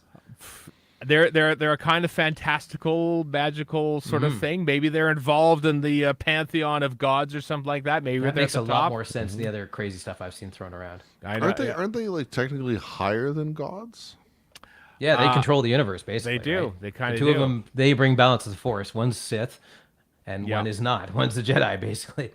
And we haven't seen him since Enlightenment, basically. So there you go. And There's it's exactly the kind of thing RTD could just shove in there and go, here's a barely palatable explanation that still keeps the old nerds happy, and you can get away with it. There's some stuff Yeah. where you're just like, okay, the land of fiction. I mean, the Toymaker was a bit of a stretch to begin with, but you can't. There's only so much old crap you can pull from and make it feel legitimate to somebody who isn't insane like us. So, Right. but this one I think you could because they're so iconic to begin with, right? Right. So- I mean, the bird thing was a JNT thing that was kind of silly. And let's face it, Valentine Dial didn't wear that in Key to Time season at all. No. So, but that is where my mind went, and now it's in your I mind doubt it, too. but it would be kind of great. That's- What if yeah. Susan Twist is the White Guardian? What if Susan Twist is the White Guardian? Who's the Black Guardian? Mrs. Flood. Also, there we go. I can't take credit for that because that's been in the chat. But Yeah. There are worse crazy theories out there, I suppose. So why not? like I've heard Sutek's name floated, but you need. I was gonna say you need context, but there's no context for the Guardians either. So Well, let's put a pin on that one until we come to the more contextual okay. coverage of that. Where the hell am I here? Where are you? The Doctor being unnerved when the psychic paper just says "you're hot." That was great. I love that he's embarrassed by it. Yeah. The interplay of the dynamics, the way that Groff and Gatwa just play off each other is phenomenal. Like every interview you see with Gibson and Gatwa, like they're invariably asked, what was your favorite episode, and they always say Regency. Yeah. Well, look at it from an actor's no point of view. no hesitation. You Just get dressed Regency. up. There's so much for both of them to do. Like I mean, And there's a lot of meaty stuff for both of them to get into as well. And sitting there watching the thing last night, I'm like, okay, I completely understand why this is their instant go-to answer, because there's just so much to it for them. Yeah. It's good to see Doctor Who, like the Doctor again. For obvious reasons, we didn't see much of him in the last 2 episodes because of the shooting obligations for Nsudigatwa. So there were Doctor Light episodes by necessity, essentially the last 2 weeks. And I don't think you could have I don't think you could put this and then like 73, not 73 yards, Dot and Bubble like this week. Like if we swap the two, I don't think. I know, it just wouldn't feel right. It feels like get the heavy stuff out of the way so we can have fun before a 2-part yeah. finale. You need this frothy thing before the big 2-part. Yeah. Which is going to have heavy stuff in it somehow. Yeah, Story-wise, anyway. Exactly. I saw people sort of lore-wise. complain about maybe they should have reordered. But when you only have 8 episodes, there's only so much you can do. You can't really throw your But Doctor Light episodes into episode 3. Like here's the launch of the show. This and is now not Doctor's Androzani going and the away. Twin Dilemmas. Or episode so 1. Just be happy about that. Yeah, exactly. So Yeah, the flip side is there is still wiggle room to rearrange the episodes had they needed to do so, or maybe they did, and Here's the other thing. we're not seeing the original order. They're all on Disney Plus, or they will be in 2 weeks. Just watch them any order you want. Then you can just rearrange them any damn way you please. That's true. Although even in the Doctor Who Unleashed, they're even saying we're shooting episode 6. So even then, they knew it was going to be episode 6. Oddly enough, for Rogue. So, But you don't have to follow that. You can just shuffle it any way you like. that's what you can. Yeah. For the most part, this season's pretty much been, kind of standalone adventures, but apart from the Susan Twist thing. But Remember, kids, all right. there's no such thing as official pretend. No such thing as official pretend. Warren Fry, copyright 2020. I'm a little embarrassed, but also kind of proud. Yeah. What's next on your list there, Chris? You got anything there? What do we got here? Doctors. A little shout out to the direction when the Doctor and Rogue are dancing and the lights dim and you've got the candlelight in the background, and in Unleashed it's said that there's a spotlight directly on them. Yeah. But just the shift, so it's thematically it's just them in the room. And it just looks so gorgeous. It was a directorial touch too. I didn't say that, I'm referencing that TV Insider. Well, it doesn't make any story sense. Interview. No, but it's like they're fine. They're sort of the only ones in the room is kind of what the as in a metaphorical sense of the script said, and they actually did that. It's a thing that is in their minds essentially. It's not actually what's happening on screen, because then they cut away and the lights are back on again and everything's everyone's there. Yep. It's a stylish thing. I've been asked how many ribbons I printed. I did not print these ribbons. This came as a complete surprise to me. I did not have anything to do with these, other than the original quote, I guess. Yeah. I did not have sexual relations with that woman. Or that ribbon, for that matter. Throwback. Or that. Well, Again, Chris, the 90s. You've got to leave at some point. All You're going right, to cry all with right. hysteresis. What's next on your list, Chris? Let's go. Come on. Moving on. Is this the first episode of the series to not feature child abandonment as a theme? Not where my mind went, but okay. Yeah, I know that. Back to the 90s with you, That Chris. has been kind of a thing, hasn't it? With Ruby being adopted and Doctor Who being an orphan. And Dot and Bubble having all the kids sent to the other Bubble, planets. And, all that stuff. Yeah, probably. Yeah. But it also isn't written by Russell T Davies. So Good point. Yeah. Good point. Boom wasn't written by RTD. No, so- but that's and a common. That's still featured. So. That's a common theme for Moffat, though, coincidentally or not. Yeah. True. I mean, that's kind of the basis of Dr. Dance's Empty Child, even so. Yeah.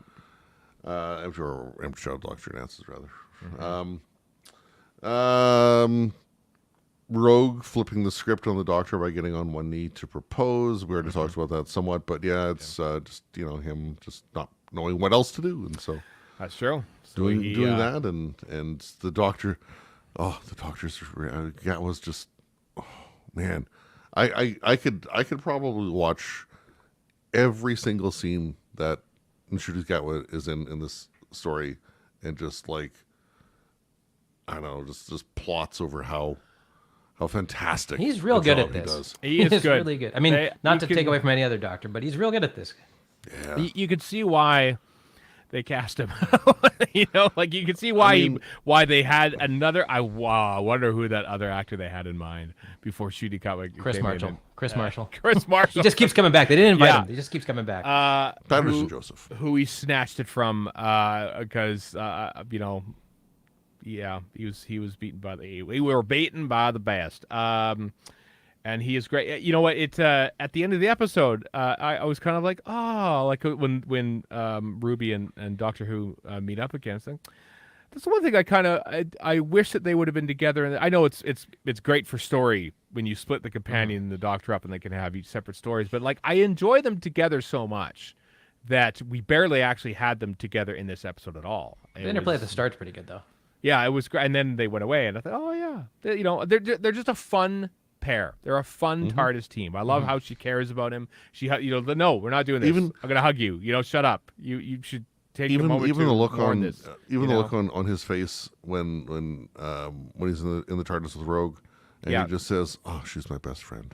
Yeah, Just they're just, and I love that. I love the fact that Ncuti Gatwa was queer, because that removes that will they won't they relationship that they always seem to try to shoehorn in the Tennant era and even in the Gatway. I mean, in the Matt Smith era that's a little over bit. and done with. Yeah, like we don't even do. You can just tell they're just buds. They're just friends because they're that element of their relationship does not exist, and that's Another thing I like about this iteration of the Doctor is I'm not crapping on Jodie's Doctor because I quite like her Doctor, but I like the fact that she's just kind of clueless about some stuff, or like she's operating in a higher plane in some ways. She's like, oh, human feelings, I got more important things to think about. Whereas this Doctor really feels, and I think both of them did a great job. Not to compare the two because I don't want to, but both of them did a really good job of that kind of thing, which are two very different things. His version of Doctor really feels, and it's kind of cool, and not in the Tennant-y waving your arms. No, but way. I mean, not too dissimilar to it. Let's face it. You know, I think the. But it feels more core to his being, if that makes any sense. It does a little bit. He does see like just a more passionate, empathic, or Time Lord, empathic as well. I think. Yeah. What do you got next there, Chris? Is that it? You almost. Your talking point. My episode is finished on my screen, so we've officially talked about this longer than the episode. We haven't talked about Indira Varma. I thought she was great in this. She was both versions of the character. Yeah. Also, and I in a way I feel bad about saying this, but just with her facial structure, the size and shape of her nose, and her really, really long neck, she is perfect for playing a bird.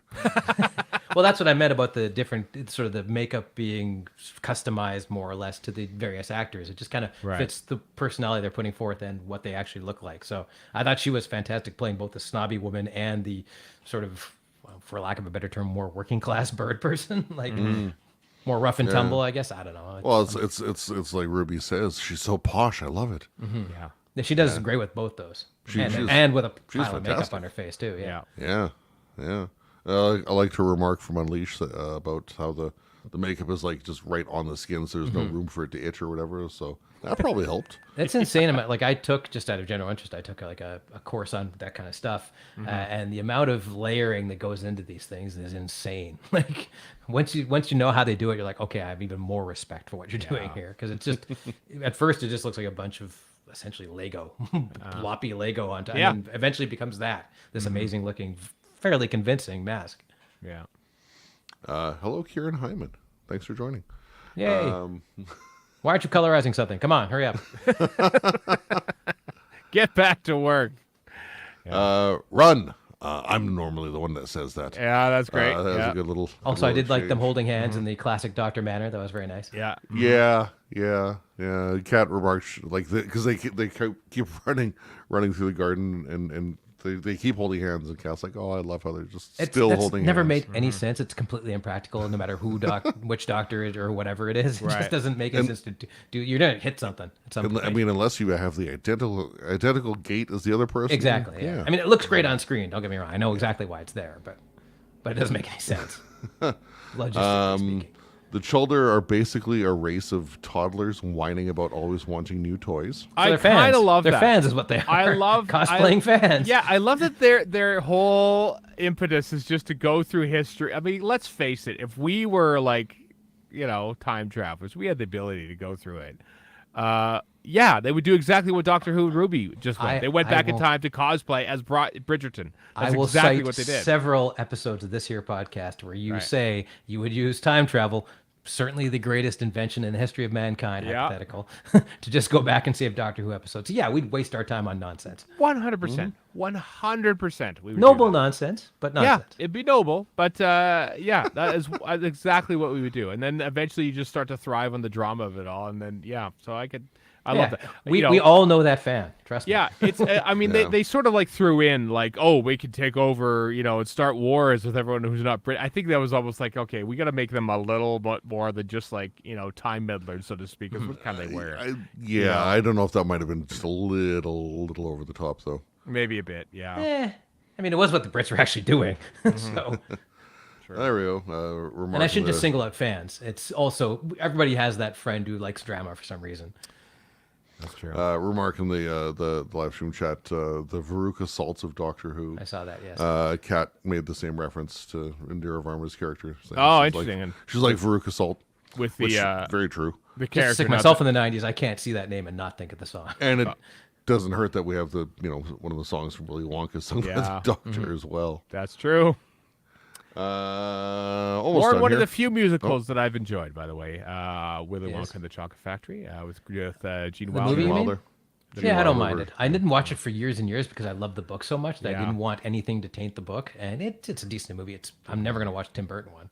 No, go! Don't do that. Don't do that. Ever do that.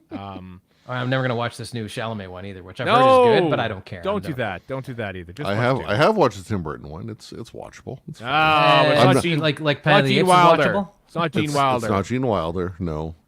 Tim And Burton I'm- past Ed Wood is not worth checking out. I'm not the biggest fan of Tim Burton to begin with, although I am up to Ed Wood, and then- Edward Scissorhands is amongst my favorite. Yeah, movies. he's got a bunch of bangers, and then it goes right downhill after Ed Wood. Ed Wood's great. And Batman Returns is not. You're absolutely wrong about that. It's the best, one of the best Batmans of all I time. know he was throwing that to you, Warren, and you I know, picked it up. I chumming know. the waters. And Pick it up. give me that steak. I'm gonna eat it up. Yeah. Can you lose your friend to save the world? Changes from being about Ruby to being about Rogue. So a nice double meaning there. Oh. After Rogue takes Ruby's place. Right. I was also getting Eccleston vibes there. Can you Yeah. can you lose your friend to save the world? No, I know. Is Rogue testing the Doctor to kind of find out is he a good man? Is he a Capaldi-esque? Is he a good man? Oh, wow. I just wanted to yell, I'm going to kill every stinking Dalek. To try to decide if he should sacrifice himself to save Ruby, and obviously he does. And then Rogue throwing the bouquet and the Doctor catching it, and Rogue Yeah. says, "Find me." I'm not sure if there's a deeper meaning to that. I was going to say the shippers go crazy, but the shippers had a whole buffet for this whole episode. Yeah, they don't need it. They didn't need to. There was no subtext needed for this. I was always under the impression that shippers hated when it was overt. I'm not waiting. Probably, because 'cause they- I don't know if that's the Sharks and case. Chum. I'm not going. Well, into yeah, those. they have no Warren, gaps to you're- fill in. You know, Warren, you're the fanfic writer amongst us, so I don't know how. Well, I wrote you fanfic think that has no shipping whatsoever in it and was Warren's- expressly designed to annoy Star Wars fans. So Warren I'm has probably the wrong guy to talk to. very chaste. Yeah. I just don't want to write. Well, first of all, it's about a bunch of Doctor Who head creatures. so get your mind out of the gutter immediately, Chris. And about them screwing around in Star Wars and causing trouble. So it's just japes and nonsense. that was the last thing on my list, but one other thing that comes to mind is what's her name? Emily, the woman in the blue dress. Yeah. Emily He becomes a bird. Whatever. Well, always was a bird at that point. Who always was a bird, and right. I thought that was a reveal. I was surprised by that reveal. Me And too. I'm, Yeah, surpri- me too. I'm surprised. I was surprised Because she but I was playing surprised. up the young society lady part so Yeah, well. and also explaining it, about the rules of society to someone who would have already known that, but because she's cosplaying, she has to explain the rules of it to Ruby. She didn't know that Ruby was not from 1813, And so By the way, that I would really last is kind of a clue. 10 minutes in this world.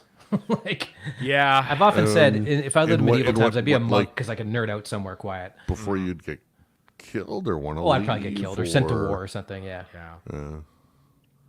Probably. But yeah, no, it was. I was kind of questioning the timeline for Emily Beckett, apparently, Yeah, that's right. as to was she a bird the whole, was she a shoulder the whole time, or was she not? Because when Stilton gets taken, Barton gets taken over, they kind of have the domestic squabble. Yeah. And so if they're both children at the same time, shouldn't they, they don't know Ruby's there, so it's not for her benefit. They presumably, they talk about, I should have been able to scent them. So they should be able to tell each is a Chalder. Right. So what the hell is the point of this? They're feeding off the drama. They're basically inventing Yeah. drama on their own. It's the scandal. See, They're- that they- makes sense. That Yeah. These are makes theater sense. kids. That's Yeah. what they are. They're They theater makes sense. literally are. They are time-traveling theater kids that need to have this head-up drama. Are they time traveling or they just happen to be there? Yes, good point. I think it's I inferred that they were time travelers. Yeah. I don't know if it's not overtly said. Though. I guess she does say we want to expand this. But just maybe, yeah. I mean, just like Rogue, I inferred was a time traveler as well. Yeah. Even though it's not actually said. Yeah, probably not. Yeah. But, But yeah, no, that's what I took that as meaning. Is that, Okay. They thrived on the drama. Sometimes people who thrive on drama have to invent it themselves. Kind of like hero. If heroes don't exist, it is necessary to invent them, as Barusa once said. If drama doesn't exist, it is necessary to invent it. I thought of them as a family Shoulder, of blood, but even 1813. campier. So. Yeah, pretty much. Yeah, I see that. Or as the less cosplay, more LARPing. Yeah, But I've seen that debate, and I'm not qualified to go into either end of that, so I'm not going to. I know. Just go to a Ren fair and just see how they all act. It's like, are I'm you not gonna go to a Ren fair. cosplaying or are you LARPing right now? I can't. There won't be any repercussions to asking that question whatsoever. Not at I'm all. sure. Not at These all. people don't take it seriously. No, sir. None at all. I have seen Exactly. people apparently walk in as time travelers causing trouble, but Yeah, if you go to a Ren fair. Well, yeah, there's that. At least that one video out there where people go dressed as Star Trek characters and just wreak havoc. Right. I mean, I'm kind of half and half. The older I get, the more I'm like, do you really need to bother doing that? Although there's a thing called Nuit Blanche, where I don't know if they do it other places. They do it here, where everybody pretentious jerks. White Knight? Get dressed up. Yes, but they get dressed up in white. They go at a secret location. They have a big picnic essentially, and it's all very snobby and ridiculous. And I have never done this, but I've always thought, what if I dressed up as the guy from Clockwork Orange with a big super soaker full of ink, just went in there As to a the music droog. from exactly to the music What from if- Clockwork Orange. Right. Wendy Carlos. Just- What if it turned out like the Monty Python Sam Peckinpah? Oh, salad absolutely. days? That's See, what that's I what love to I- see. that's where Like, mine I would was get going. arrested because I would be Yeah. assaulting people, but it would be funny.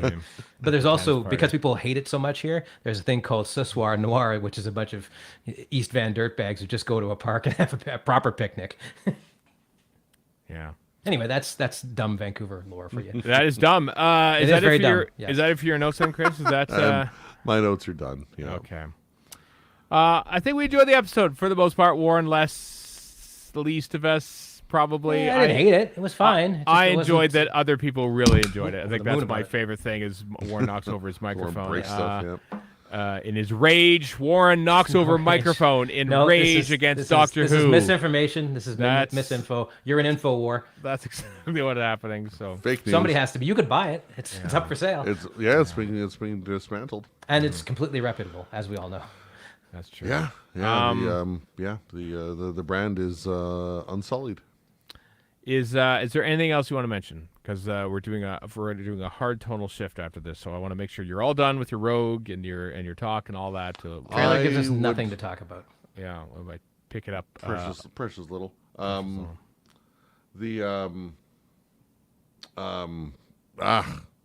If Jonathan Groff comes back as Rogue, Right. I would welcome it. Yeah. Make it next season. Don't put him in at two Oh, I don't. episodes in. Yeah. Well, I'm season 2 has already been shot, and we don't know that he's there. It doesn't He's mean a he's busy not. theater He's- actor too. He's a Yeah. busy theater. I'm just saying, actor if you're gonna bring him in New York, that character, don't put him in an episode down the road. yeah, exactly. Make him Come come find back me. It's like, oh, I found halfway you. through the next one. There or you are. something. Yeah. Just like, literally the first dimension I checked. Oh, you're right there. Oh, that's Yeah. right. Yeah. I reason that it What are might the always odds? it might always be like when Bill met the puddle lady in Heather in the beginning of season 10, series 10, and at the very end, basically is when she finds her again. I wonder, Doctor Who Chekhov's puddle. about to regenerate or something like Or that. bi-generate. He's gonna You know. bi-generate, so he could just go off with that guy and be happy. And then the next Doctor, whoever that is, Do we need does their do we own need to thing. keep doing the bi-generation thing? or is that a Well, one-off? if it's RTD in charge of it, Hey, you're gonna get it. I let's think. do that one off maybe. Just I don't want to see it again, but I bet you RTD does. Yeah, we'll see. We shall see. All right. Yeah. Well, that's it. That's it for Rogue then. A monumental thing happened, of course, earlier this week, which is William Russell passed away at the age of 99.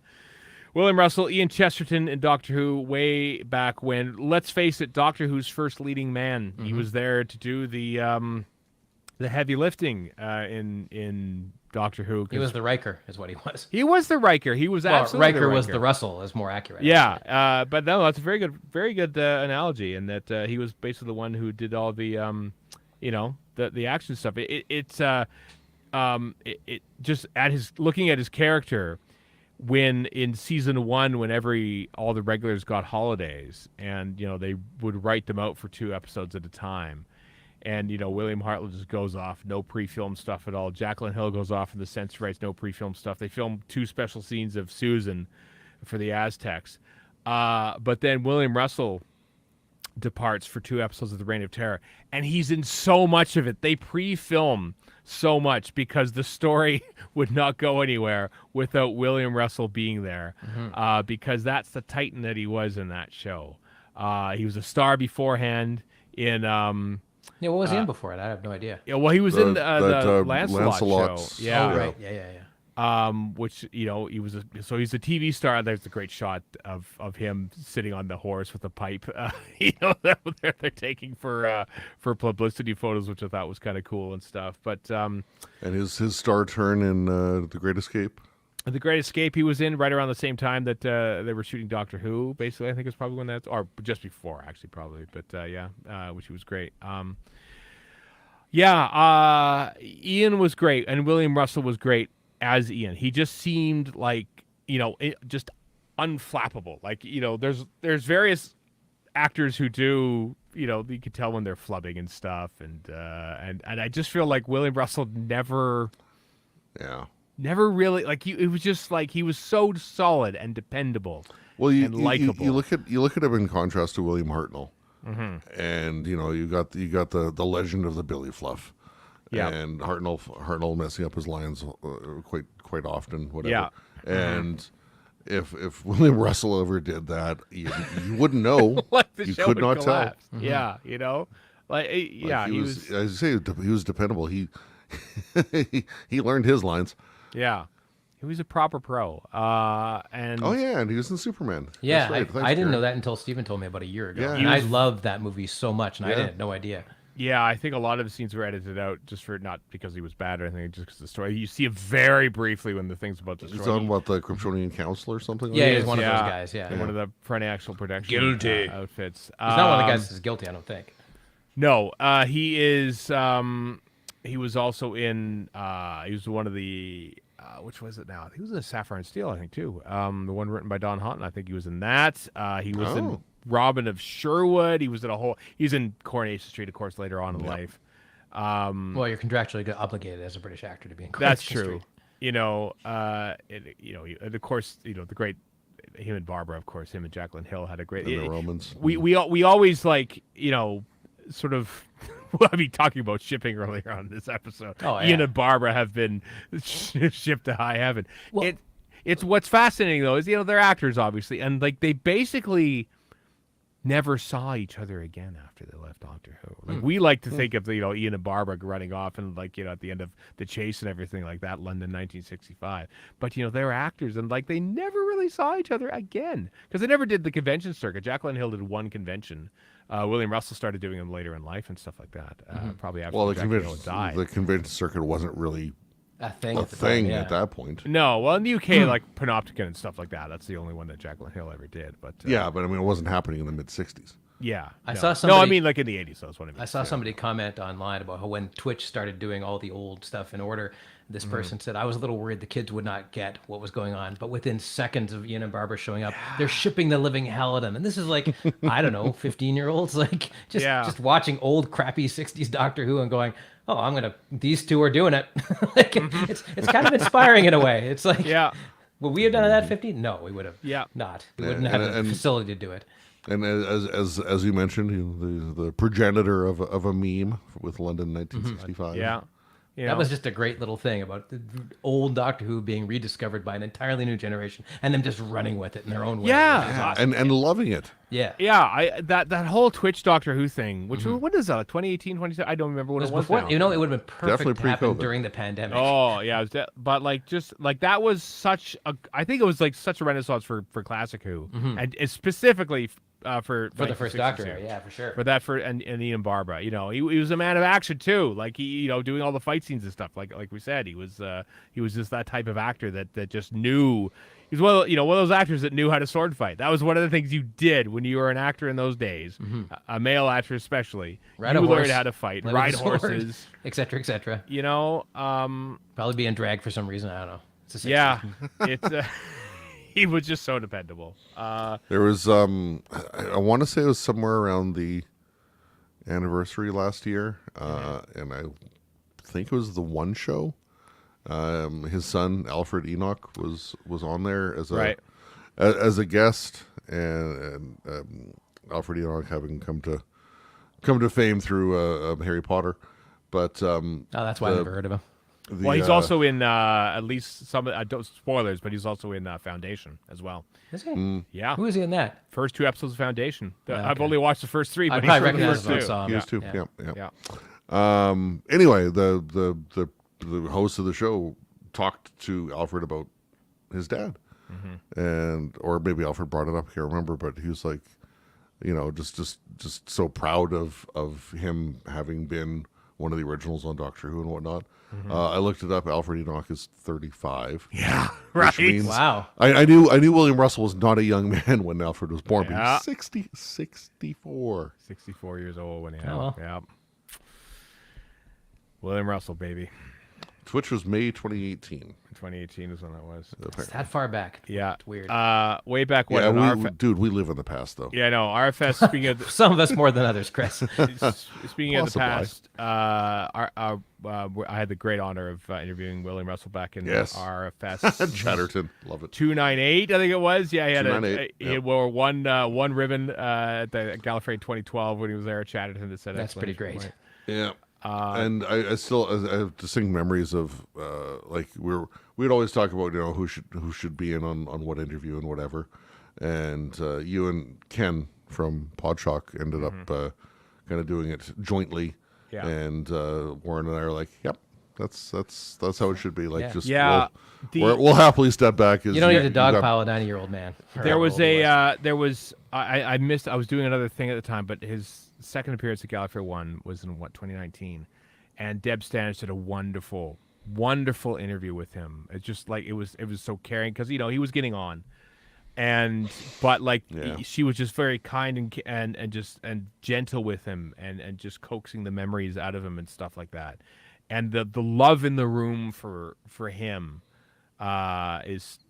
Just from hearing everyone who was at that thing is something that I wish I was there for. Yeah, and I mean 2019 is like full swing. Gallifrey 1, Yeah. having a lot of people attending who have seen nothing but the new series. Yeah. Torchwood maybe, whatever. But Ian just and William Russell and Yeah. that line was he there. bridged that gap. He really did. It's And he did literally because he's empowered the Doctor as the longest companion ever. right. I know it's Longest gap between appearances. yeah. It's he was great. Ian was great, and it was sad. 99. What an innings. That's extra. for That's someone. overtime is what that is, baby. It really is, and he was absolutely superb. So our hats off to William Russell and your contributions to Doctor Who. They will, he will in that first episode. A thing that looks like a police box sitting in a junkyard can travel anywhere in time and space. Like the entire ethos of the show, and he delivers that One line. sentence. One sentence, and it's he's a skeptic. He's what makes it work. This is kind of like when I argue about what the prequels in Star Wars were missing is that they didn't have that skeptical nature to them. Han Solo is there to point out the flaws in everything that's happening in Star Wars, and then is eventually won over by them, and therefore you, the audience, can be. And Barbara is like caring about Susan. Doctor Who is aloof, and then there's Ian as the person who is like this is ridiculous. What? Like asking all the questions that the audience would be doing in that exact same tone, and eventually comes around to them. And William Russell gives that performance such humanity and such life. And he's I think for the longest time he was underrated, I thought. And because of the DVDs and Twitch, and now it's all on iPlayer. You can go back and you can't go back and watch that except first for an episode unearthly yet. child. But pull out your DVDs and watch it again because he Or is, Legally purchased. or he is brilliant. BritBox or he's brilliant throughout Doctor Who. I remember even like towards the end there, you could tell how much he had gotten into it and knowing how the show works. There's a great scene in the Space Museum. Bear with me. Where they're in the TARDIS. I like the Space Museum. They're in the TARDIS console room, and then they come out and into the location. Now, they don't walk straight out. It's a recording break in between the TARDIS set and then when they're walking out into the Space Museum part in episode 1. And William Russell is, as he's walking out of the TARDIS doors, he sort of like bangs his fist together, like kind of like this. This is a random thing. and then he cut to the boom, recording break, walk him over, Kate, and we roll it, and it goes like that, and he's walking out, he's doing this. He knows to do that. It's not like he could run it back at the time to He make couldn't sure. do that. You did that video village. Yeah. I mean, you did, but it was upstairs. He's selling the illusion. He's selling the illusion that they're walking out of this police box onto an actual set. And like I said earlier, he was just a pro. He was a great actor. He just brought so much to that role, and we will never forget him. He was great. He was absolutely fantastic. So hats off to William Russell. And linked in the show notes as well is article from the Radio Times. Carol Ann Ford offering her tribute to William Russell. Mm-hmm. So, which is lovely. Yeah, worth a look there, I dare say. It is indeed. It is indeed. Some things then to before we wrap this up. So, Tales of the TARDIS was those things that they aired on that you can't watch. Bonus stuff, yeah. Bonus stuff on iPlayer, which were basically a memory TARDIS where old doctors and companions could talk to each other, and they would basically bridge episodes. Omnibus stories of Doctor bumpers. Who. And RTD says by generation is what makes this possible. So yeah, I know. I watched them again this past week with Erica because she hadn't seen them yet, and there were a couple lines in there. So wow, like in some timelines they regenerate, and sometimes I don't. Says Sylvester McCoy's Doctor. Says, this timeline suspended. Don't forget. So there's more at work here. Although I don't actually care if they resolve any of this. No. Well, anyway, there were 6 of them that they made. Well, there's a 7th coming. There's a 7th coming. On June 20th on BBC 4, maybe they'll show up on iPlayer as well, but it's on the site there. Radio Times says it's Judy Gatwa and Millie Gibson. We haven't determined where that comes from, but Louise Griffin from Radio Times is a pretty reliable source when it comes to this.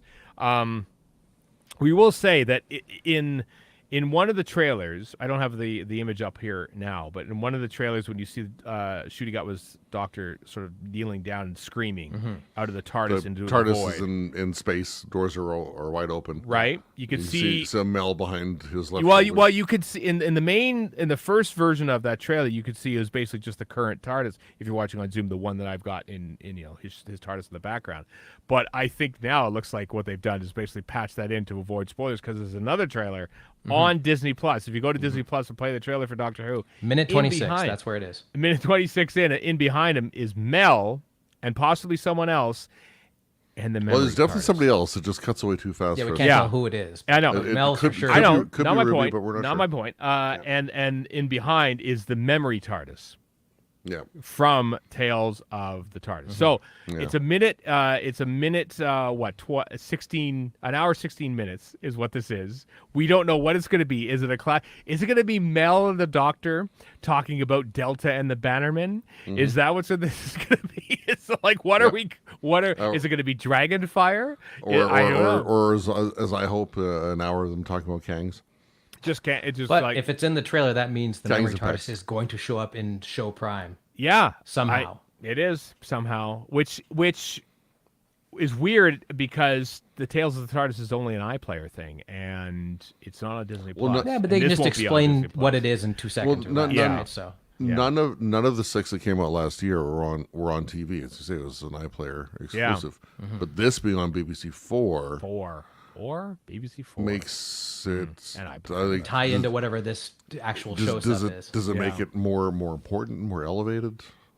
I know RTD relevant? Did say when they launched the Tales of the TARDIS thing that they are canon. This is canon, so this is definitely cementing the. And people will watch this episode, whichever the 2 it's in. Yeah. And unless it's in the next series, which I doubt, but it's probably this series, and then go, I should check out these Tales from the TARDIS because this thing I saw for the first time is interesting to me.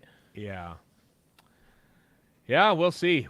June 20th, which is, of course, Thursday, so the day before the finale airs or drops, it'll be there. So, which leads me to think that something significant here is going on here. And it ties into, although it's not enough of a tie-in, if you've just seen the episode, right? Whatever old stuff they're trying to tie in there, they need to set up on its own in the episode as well. Because there's no guarantee you've seen this title of TARDIS. I suspect it's going to be something akin to Pond Life, where if you watch it, it'll enhance something in the finale. But if you don't watch it, you're not really going to miss out. I know what it's going to be because they're going to introduce the black and white guardian. It's going to be the Reboss or Ryboss or however the hell you say it. Operation Reboss. Benro will be proven to be right once more. The bones. Yeah, you do an omnibus version of the Reboss. Cram You- all you key to cut time out all into the one good stuff. thing. You can't. Yeah, it'd be ridiculous. Of course it would. We shall see. We'll see what happens. Maybe we'll know more once we've seen next week's episode and to what that Possibly. goes into. Yeah. So, Well, the fact it's a 76-minute runtime, like the other ones were around 10, 12, 15-ish minutes. Oh, for the, like for the actual Tales of the TARDIS stuff, over and above Earthshock, etc. yeah, it wasn't much. So if we take that into consideration and kind of extrapolate, then we're looking at probably about 60, 65 minutes of actual like Doctor Who episodes. So a McCoy 3-parter, Delta. Did they Batman. cut Dragonfire? anything down with the original? Could happen. With the Tales of Terror, did they cut stuff out? Like they did trim it up like they did with the colorization of Daleks? You know what? No, there was basically it wasn't an edited omnibus apart from the editing of the cliffhangers and the opening and closing credits. It was all the full story. So that's Also, speaking of cliffhangers, Delta I guarantee next week we're going to get a Confirmed. cliffhanger the week after that. So whatever that might be. Exactly. We'll find out. We shall find out next week, possibly. Well, Toku Prime in the chat says, Shooty and Millie sit down and reminisce about Space Baby. That would be hilarious. That would be great. That They're would talking be- about something that happened several weeks ago. Yeah. Some Big Finish stuff. Big Finish Day. Happy Big Finish Day. As we record this, the Big Finish Day is happening, but by the time you listen to this on the main podcast feed, it is over. But they announced that the Sirens of Time, the very first Big Finish release, is going to be remastered and re-released in November of 2024 for the 25th and of 25 years of Doctor Who Big Finish. They even shared 1999. a copy of the original DAT audio tapes. God, that's a name I haven't heard in a long time. Right? Long time. Dad. Very like small audio tape format. It's just like seeing that image is like when I was a band in the mid to late 90s. I think we recorded on DATs DAT. were so. We had one in the edit suite at Videotron in Edmonton. And this is like mid 90s. And I remember the DAT being almost as expensive as the Avid it was sitting on top of. Oh, wow. Yeah. Epic stuff. So well done, Big Finish, and that's kind of cool. Remastered and remixed, director's cut, so to speak. Redux is what they're calling it. Signs of Time Redux coming in November of 2024. And then also Dark Gallifrey, the War Master, Part 1. That is coming out in July. And also in July is they timed this the announcement of this. What are the Lost Adventures? Operation Werewolf, which is around the same time as World War II. Of course, it was 80th anniversary of D-Day recently, so that is coming in July as well from Big Finish, where, as you know, they love stories. They certainly do. They do. Next week, our live stream, same time, same bat channel here on YouTube and Facebook. I think it's going on as well. Our live stream review is at 10 a.m. Mountain Time, 9 a.m. Pacific, noon in the UK. 5 p.m. in the UK, noon in Eastern Time, June 15th, where we talk about The Legend of Ruby Sunday, the penultimate episode of Season 1. I can't believe we're at the end of this almost. Wow, this is Getting there, yeah. Madness. So Well, join us. it's only 7 weeks of stuff. So That's true. But we'll talk about it next week on Radio Free Skaro, leading into the Tales of the TARDIS, and indeed the season finale, and potentially the Oilers hopefully winning the Stanley Cup. Everything is happening at once for me. yeah, maybe they'll sweep and they'll be done in 4. That would. Oh, Chris, you have spoken into existence my dream scenario. You, as the children say today, manifest. Yeah, hope so. That can happen. But There is that one more thing. In Yes, there is one more thing. As what Steve is the Jobs one more once said. thing? I missed it. What is it? Radio Times.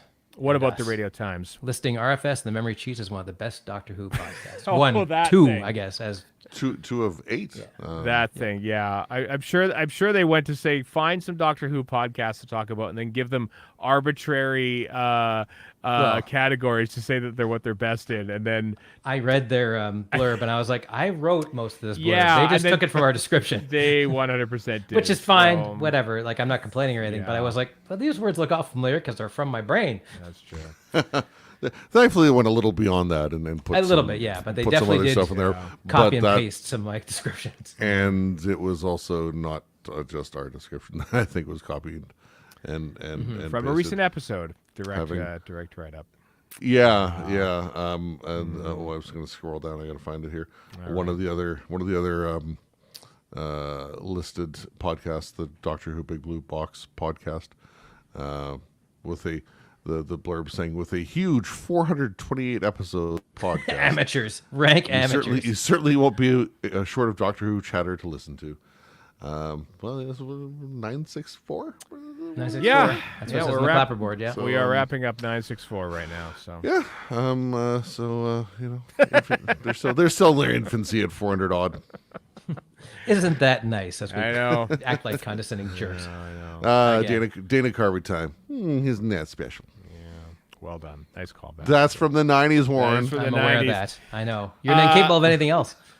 As I said, wrapping up for a second time because I forgot that Legends of Ruby Sunday review next week on Radio Free Skaro as we wind our way to the end of Doctor Who Season 1 on Disney Plus and iPlayer. So until next time, I am Stephen in Edmonton. Warren in Vancouver. And Chris in the 90s. So long for now. There we go. Tell me I'm wrong, Chris.